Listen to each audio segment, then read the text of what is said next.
በካራካሽ ተአምር የመሰለ የሕግ ጥሰት ተከስቷል። የዓለም ሕዝቦች በአደባባይ እንዴት እንዲህ ይደረጋል ብለው የገጸሱት ተግባር በዶናልድ ትራምፕ በሚስጥርና በድንገት ተፈጽሟል። አሜሪካ ለዘመናት እንቅልፍ ነስቷት የነበረውን የቬንዙዌላውን መሪ ኒኮላስ ማዱሮን ከ30 ደቂቃ ባነሰ ኦፕሬሽን እንደ ገንዘብ ወደ ካዝናዋ ከተዋለች። የቬንዙዌላ አጋሮቹ ሩሲያ፣ ቻይና፣ ኩባና ኢራን የአህያ ባል መስለው ታይተዋል። በሆሊውድ ፊልሞች የምናየውን ጀብድ አሜሪካ በካራካሽ ቤተ መንግሥት ፈጽመዋለች። ያውም በቅስበታዊ ክስተት የቬንዙዌላውን መሪ ኒኮላስ ማዱሮን የያዘችው ሄሊኮፕተርም በፍሎሪዳ የጦር ቤዝ አርፋለች። የቬንዙዌላ ሕዝብም ቁጣውን አሰምቷል። መሪያችንን እናስመልሳለን ብሎም ዝቷል። የዓለም መንግስታት ድርጊቱን አውግዘዋል። ሁሉም በየቤታቸው በቀጣይ እኛስ ምን ዋስትና አለን እያሉ ነው። ቻይና በቬንዙዌላ ያላትን የማዕድን ቦታና መሠረተ ልማቶችን በጥብቅ መጠበቅ ጀምራለች። የሩሲያ መንግስትም ተመሳሳይ ነገርን አድርጓል። ኦፕሬሽኑን በቀጥታ ሲከታተሉ የነበሩት ዶናልድ ትራምፕም ምርጥና አስገራሚ ፊልም ነበር ብለዋል። የሩሲያው የቀድሞ መሪ ዲሚትሪ ሜድቬዴቭ በበኩላቸው በዚህ ዘመን የኒውክሌር መሳሪያ የሌለው ሀገር የማንም መጫወቻ ነው የሚሆነው ብለዋል። በካራካሽ የሚገኘው የቬንዙዌላ ከፍተኛ ፍርድ ቤትም ዛሬ ረፋድ ምክትል ፕሬዝዳንት የነበሩትን ዴልሲ ሮድሪጌዝን የሀገሪቷ ጊዜያዊ መሪ አድርጎ ሾሟል። አዲሲቷ ተሿሚ ዴልሲ ሮድሪጌዝም ቬንዙዌላ ውስጥ አንድ ፕሬዝዳንት ብቻ ነው ያለው፣ ስሙም ኒኮላስ ማዱሮ ነው ብለዋል። US Special Forces capture Venezuela's President Nicolas Maduro in a daring attack that's taken the country and the world by surprise.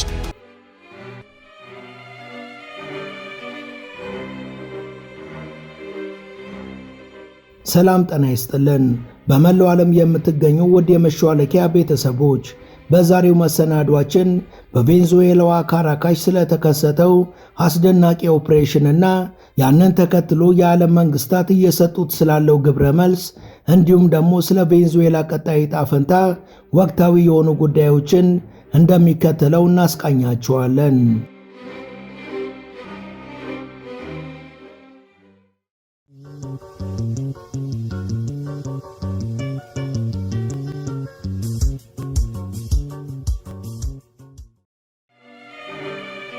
በአሜሪካ በተመራ የልዩ ኃይል ኦፕሬሽን የቬንዙዌላው ፕሬዝዳንት ኒኮላስ ማዱሮና ባለቤታቸው ሲሊያ ፍሎሬስ ከመኖሪያ ቤታቸው በካራካሽ ተይዘው ወደ አሜሪካ መወሰዳቸውን የአሜሪካ መንግስት አስታውቋል።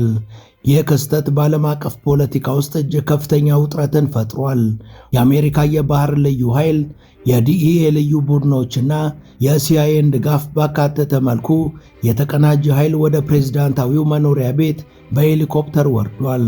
በተፈጠረው የጥቂት ደቂቃዎች ግጭትም የፕሬዝዳንቱ የግል ጠባቂ አባላት ከሆኑት መካከል ከ10 እስከ 15 የሚሆኑ ተገለዋል።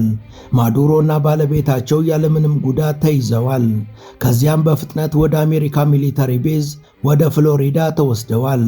የአሜሪካው ፕሬዝዳንት ዶናልድ ትራምፕ በትዊተር ገጻቸው ይፋ ባደረጉት መግለጫ አደገኛ የኮኬን አዘዋዋሪ የሆነው ኒኮላስ ማዱሮ በአሜሪካ ልዩ ኃይሎች ተይዞ ወደ አሜሪካ እየመጣ ነው። በታሪክ ትልቁ የአደገኛ ዕፅ አዘዋዋሪ አሁን የአሜሪካ ፍትህ ይገጥመዋል። ይህም በጣም ደስ የሚል ነው ብለዋል።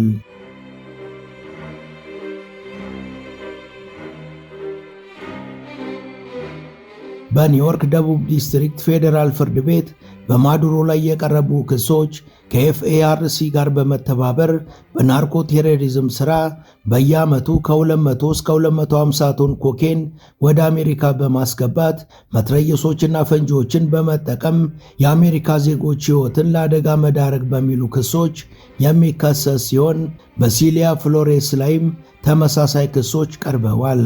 የጠቅላይ አቃቢ ሕግ ሜሪክ ጋርድላንድ እንዳሉት ይህ በታሪክ ትልቁ የናርኮ ስቴት መሪ ላይ የተደረገ የሕግ ማስከበር እርምጃ ነው ብለዋል። የቬንዙዌላ መከላከያ ሚኒስቴር ቭላዲሚር ፓዴሮ ሎፔዝ በብሔራዊ ቴሌቪዥን ጣቢያ ቀርበው ወራሪዋ አሜሪካ ፕሬዝዳንታችንን ጠልፋ ወስዳለች፣ ይህ የጦርነት ተግባር ነው፣ የብኮላ ኃይሎች በሙሉ አሁን ተነስተዋል፣ ሉዓላዊነታችንንም እስከ መጨረሻው ጠብቀን እንታገላለን ብለዋል። Hasta el momento, la barbarie de las fuerzas invasoras que han profanado nuestro suelo sagrado en las localidades de Fuerte Tiuna. ትላንት ማምሻውን በካራካሽ በላ ካርሎታ አየር ማረፊያ አካባቢ ከባድ ውጊያ ተካሂዷል። የመንግስት ደጋፊ ሚሊሻዎች ከተማዋን መቆጣጠር ጀምረዋል። የኤሌክትሪክ አቅርቦት በብዙ ክፍለ ሀገራት ተቋርጧል።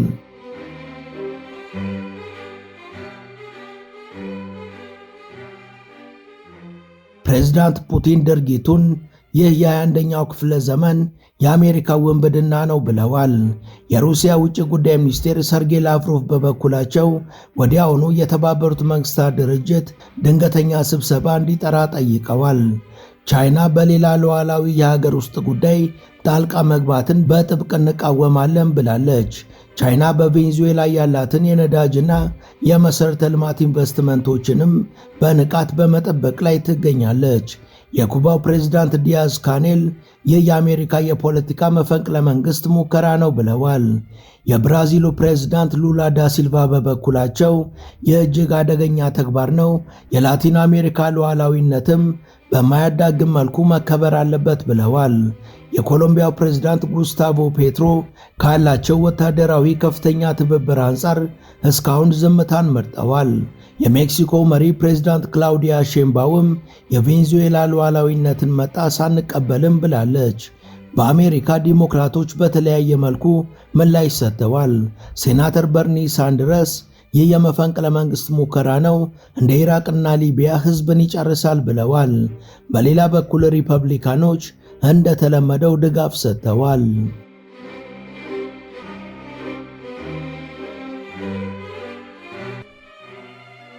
ቬኔዙዌላ በዓለም ትልቁ የተረጋገጠ ዘይት ክምችት ማለትም 303 ቢሊዮን በርሜል ያላት ስለሆነች በካራካሽ የተከሰተው አለመረጋጋት የዓለም ኢነርጂ ዋጋን ከፍ አድርጎታል።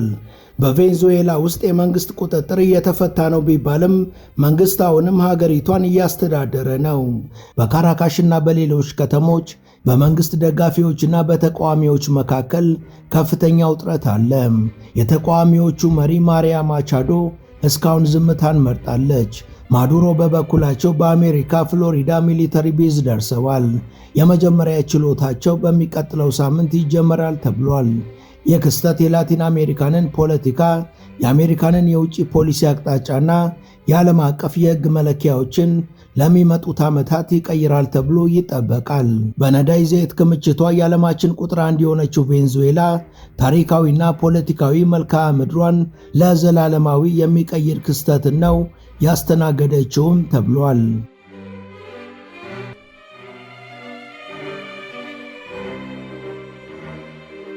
በካራካሽ ሰማይ ላይ የተለመደው የከዋክብት ብርሃን ሳይሆን የአሜሪካ ወታደራዊ አውሮፕላኖችና ሄሊኮፕተሮች ድምፅ የነገሰበት ምሽት ነበር።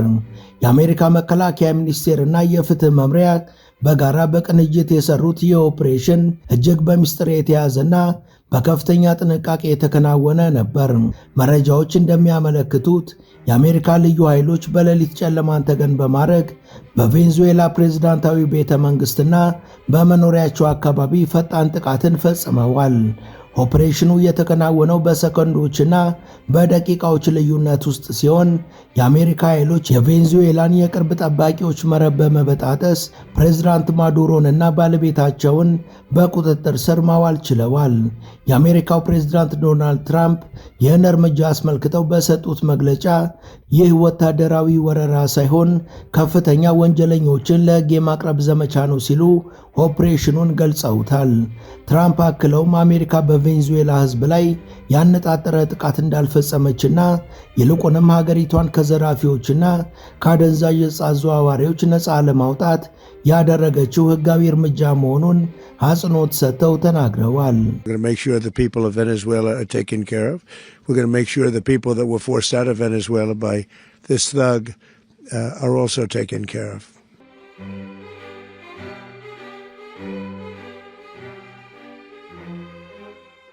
አሜሪካ ከዚህ በፊት ፕሬዝዳንት ማዱሮን ለመያዝ ለሚጠቁም የትኛውም አካል የ50 ሚሊዮን ዶላር ጉርሻ ወይም ሽልማትን ማዘጋጀቷ ይታወሳል።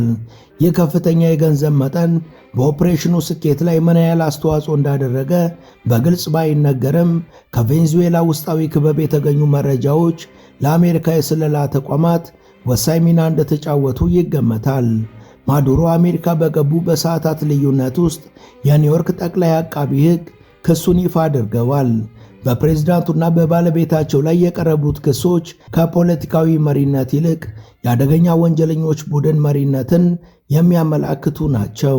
ከክሶቹም ዋናው ዓለም አቀፍ የዕፅ ዝውውር ሲሆን ማዱሮ ካርቴል ኦፍ ዘ ሳንስ የተሰኘውን ከፍተኛ የዕፅ አዘዋዋሪ ቡድን በመምራት በሺዎች የሚቆጠሩ ቶን ኮኬንን ወደ አሜሪካ በማስገባት የአሜሪካንን ማህበረሰብ ጤናና ደህንነት አደጋ ላይ ጥለዋል የሚል ነው። አቃቢ ሕጉ ፕሬዝዳንቱና ባለቤታቸው አሁን በአሜሪካ ምድር ላይ ናቸው፣ የአሜሪካን ፍትህም ፊት ለፊት ይጋፈጣሉ ሲሉ ተደምጠዋል። ይህ ክስ በዓለም ታሪክ በደቡብ አሜሪካ አንድ የሀገር መሪ በስልጣን ላይ ያለ በሌላ ሀገር ወታደሮች ተይዞ ለፍርድ ሲቀርብ በታሪክ የመጀመሪያው ሆኗል። ከዚህ ቀደም ከላቲን አሜሪካ ውጭ ባለችው ፓናማ ፕሬዝዳንቷ ማኑዌል ዩሬጋ ተመሳሳይ ዕጣ እንደገጠማቸው ይታወሳል።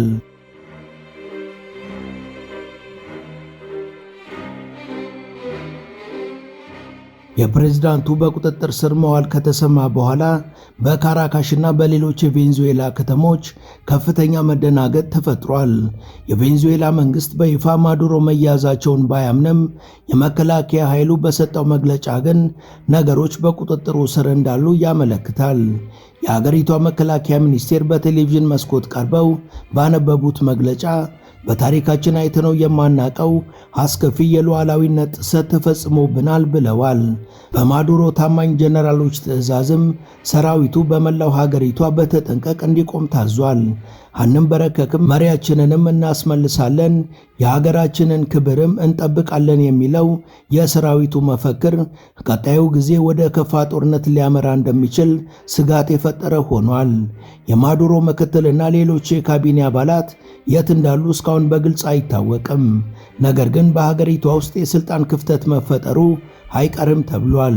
ይህ ደግሞ ለተቃዋሚ ፓርቲዎችና ለሌሎች ኃይሎች እድል ሊፈጥር ይችላል። የአሜሪካ እርምጃም ዓለምን ለሁለት የከፈለ አስተያየትን እያስተናገደ ነው። የምዕራቡ ዓለምና አጋሮቻቸው የአሜሪካንን እርምጃ በከፊል የሚደግፉ ቢኖሩም ብዙዎቹ የአውሮፓ ሀገራት ግን መሪን ከሉዓላዊ ሀገር ጠልፎ መውሰድ በዓለም አቀፍ ሕግ የሚፈጥረውን ቅድመ ሁኔታ በመፍራት ጥንቃቄ የተሞላበት አስተያየት እየሰጡ ነው። ኮሎምቢያና ብራዚልን የመሳሰሉ የቬንዙዌላ ጎረቤቶች የአሜሪካ ጋሻ ጃግሬ ስለሆኑ የማዱሮ መወገድ ለቀጠናው ሰላም ጠቃሚ ነው ቢሉም በድንበራቸው ላይ ሊፈጠር የሚችለውን የስደተኞች ቀውስና የጦርነት ነበልባልን በመፍራት ጦራቸውን በድንበር አካባቢ እያጠናከሩ ነው።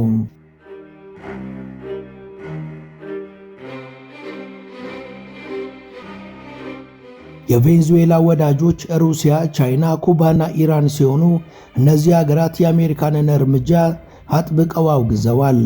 ሩሲያ ይህ ግልጽ የሆነ ወረራና የዓለም አቀፍ ሕግን የጣሰ የውንብድና ተግባር ነው ስትል፣ የቻይና የውጭ ጉዳይ ሚኒስቴር ደግሞ የአንድን ሀገር የውስጥ ጉዳይ በወታደራዊ ኃይል መቀየር ተቀባይነት የለውም ብሏል። ሩሲያም በቬንዙዌላ ያላትን ወታደራዊና ኢኮኖሚያዊ ጥቅም ለማስጠበቅ ምን አይነት እርምጃ ትወስዳለች የሚለው ጉዳይ አሜሪካንን የሚያሳስብ ቀጣይ ፈተና ይሆናል። ከ2013 ጀምሮ የነዳጅ ዋጋ መውደቅ፣ የአሜሪካ ማዕቀቦችና የመንግስት አስተዳደራዊ ውድቀት ተደማምረው 28 ሚሊዮን የሚሆነውን የቬንዙዌላ ሕዝብ ለስደትና ለችግር ዳርገውታል ተብሎ ሲወራ ነበር። እውነታው ግን የቬንዙዌላ መንግስት ጠንካራ እንደነበረ ነው። አሁን በተፈጠረው ሁኔታም የእርስ በርስ ጦርነት ይነሳ ይሆን የሚለው ጥያቄ የበርካቶች ስጋት ሆኗል። የማዱሮ ደጋፊዎችና ታጣቂዎች እንዲሁም ታማኝ የጦር መኮንኖች አሜሪካንን ለመመከት ወይም ስልጣኑን ላለመልቀቅ ከተቃዋሚዎች ጋር የጎዳና ላይ ጦርነትም ሊጀምሩ ይችላሉ እየተባለ ነው።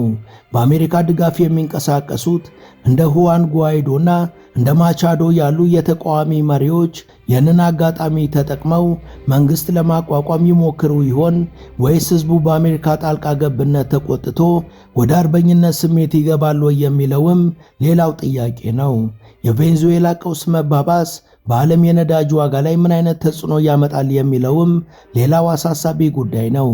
ምንም እንኳን የቬንዙዌላ ምርት ቀንሶ የነበረ ቢሆንም ፍጹም መቆሙ ግን በገበያው ላይ የራሱ የሆነ አሉታዊ ተጽዕኖ ይኖረዋል።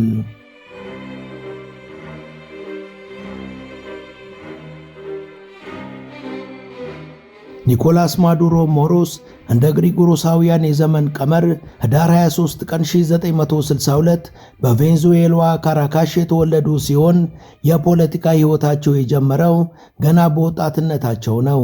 የሁለተኛ ደረጃ ተማሪ ያሉ የተማሪዎች ኅብረት መሪ ነበሩ። ከዛም የፖለቲካ ሥራውን በማጠናከር በካራካሽ ሜትሮ ውስጥ በአውቶቡስ ሹፌርነት ሲሰሩ የሠራተኞች ማኅበር መሪ ሆነውም አገልግለዋል። የማዱሮ የፖለቲካ ሕይወት ከቀድሞው የቬንዙዌላ ፕሬዝዳንት ከሁጎ ቻቬዝ ጋር በቅርበት የተቆራኘ ነው።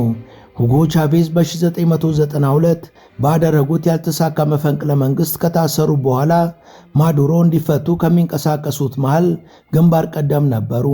ሁጎ ቻቬዝ በ1998 ፕሬዝዳንት ሆነው ከተመረጡ በኋላ ማዱሮ በተለያዩ ከፍተኛ የመንግሥት የሥራ መደቦች ላይ አገልግለዋል።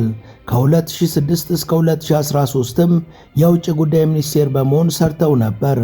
በ2012 ሁጎ ቻቬዝ ለምክትል ፕሬዝዳንትነት መርጠዋቸዋል።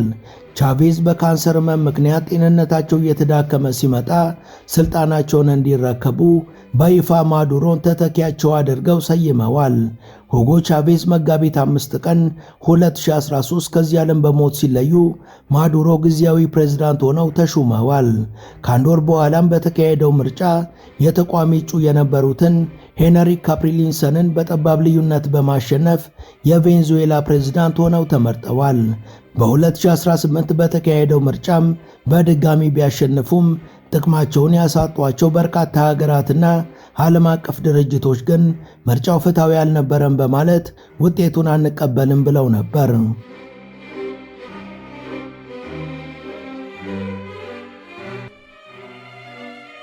አሁን ላይ በኒኮላስ ማዱሮ ላይ የተወሰደው እርምጃ በርካታ የዓለም መሪዎችን አሸብሯል። በተለይ በላቲን አሜሪካ የሚገኙ ከአሜሪካ ጋር ጥሩ ግንኙነት የሌላቸው ሀገራት የአሜሪካንን ሕገወጥ ያሉትን ዘመቻ አምርረው ተችተዋል። የአሜሪካ የውጭ ጉዳይ ሚኒስቴር ማርኮ ሩቢዮ ፕሬዝዳንት ትራምፕ የተናገሩትን የሚፈጽሙ ናቸው፣ ለመግለጫና ለፖለቲካ ፍጆታ ብቻ የሚናገሩ አይደሉም በማለት ሌሎችን ከወዲሁ ያሰጋ መግለጫን ሰጥተዋል። The 47th president of the United States is not a game player. When he tells you that he's going to do something, when he tells you he's going to address a problem, he means it. He actions it. በርካቶችም የሀገራት ሉዓላዊነትና የዓለም ሕግ ጥያቄ ውስጥ እንደገባ እየገለጹ ሲሆን ከወደ ሩሲያ ደግሞ ትላንት ሌሊት የቀድሞው ፕሬዝዳንት ዲሚትሪ ሜድቬዴቭ የኒኩለር መሳሪያ ከሌለህ የማንም መቀለጃ ነህ ሲሉ የዓለምን ፍርደ ገምድልነትና የምዕራባውያንን ለጥቅማቸው ሲሉ የሚከተሉትን አስቀያሚ አካሄድ ወርፈዋል። ለማዱሮ አለውልህ ሲሉ የነበሩት ቻይናና ሩሲያ ለማዱሮ መንግስት ምንም አለማድረጋቸው የአህያ ባል እያስባላቸው ይገኛል። አሜሪካ ዳግም የዓለም ዳኛ መሆኗን አስመስክራለች ሲሉም ከወራት በፊት በኢራን ያደረሰችውን ጥቃት በማስታወስ በማኅበራዊ ሚዲያ በተለይ ደግሞ በትዊተር ገጻቸው ላይ ያጋሩ በርካታ ፖለቲከኞችም አሉ።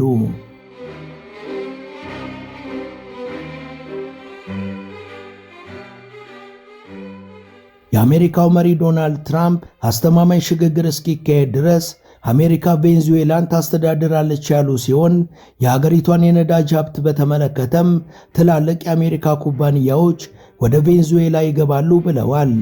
ይህን ንግግር ደግሞ ማቻዶ ከወራት በፊት የኖቤል የሰላም ሽልማትን ስታሸንፍ በተዘዋዋሪ ተናግራው ነበር። ቬንዙዌላ ውስጥ ጥቃት እንዲፈጸም አዘው ፕሬዝዳንቱን በቁጥጥር ስር ያዋሉት ዶናልድ ትራምፕ ለፎክስ ኒውስ በሰጡት ቃል ደግሞ ሌሊት ላይ የፕሬዝዳንት ኒኮላስ ማዱሮን መያዝ ልክ እንደ ቴሌቪዥን ሾው ቀጥታ ነበር ያየሁት፣ ፍጥነቱን ብታዩት ኖሮ በእጅጉ አስደናቂ ነበር። ይህንን መሰል ኦፕሬሽንም ከአሜሪካ ውጪ በዓለማችን ላይ ሌላ መፈጸም የሚችል ሀገር የለም በማለት አሜሪካንንና ሰራዊቶቿን በእጅጉ አሞካሽተዋል።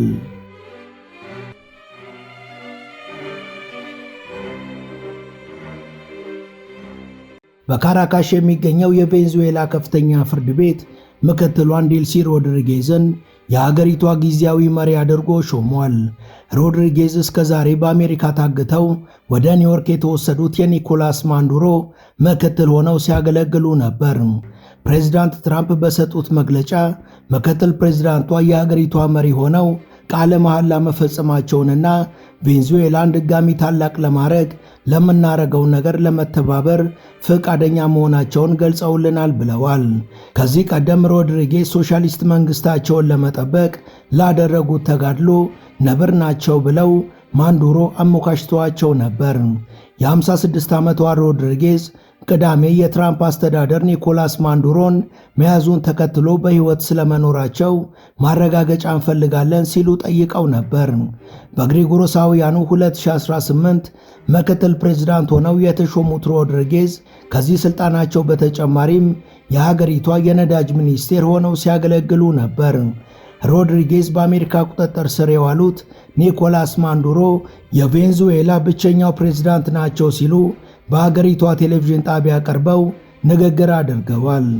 ቬንዙዌላ ውስጥ አንድ ፕሬዝዳንት ብቻ ነው ያለው፣ ስሙም ኒኮላስ ማንዱሮ ይባላል ብለዋል። ምክትሉ አክለውም መንግስታቸው ቬንዙዌላን ለመከላከል ዝግጁ መሆኑን አበክረው ገልጸዋል። ሮድሪጌዝ በመላው ሀገሪቷ መረጋጋትና አንድነት እንዲኖር ጥሪ አቅርበዋል። በሀገሪቷ ከፍተኛ ፍርድ ቤት ጊዜያዊ መሪ ሆነው የተሾሙት ሮድሪጌዝ በሀገራችን ላይ የተቃጣ የነውር ጥቃት ነው ሲሉ የአሜሪካ ድርጊትንም የኮነኑ ሲሆን የሀገራቸው መከላከያ ምክር ቤትም ሥራ መጀመሩን አስታውቀዋል። በሚቀጥሉት ቀናትም መንግስታቸው ስለተፈጠረው ሁኔታ ቁርጠኛ መግለጫ እንደሚሰጥም ጠቁመዋል።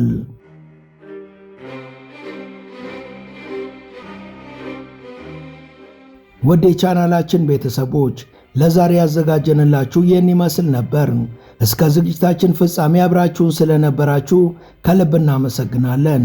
በቀጣይ ቢሰሩ የምትሏቸውን ርዕሰ ጉዳዮች ብትጠቁሙን ደስ ብሎን እንቀበላለን። ቻናላችንን ሰብስክራይብ ማድረግ፣ የደወል ምልክቱን መጫንና ላይክ ማድረግ አትዘንጉ እያልን ለዛሬ በዚሁ ተሰናበትን። መልካም ጊዜ።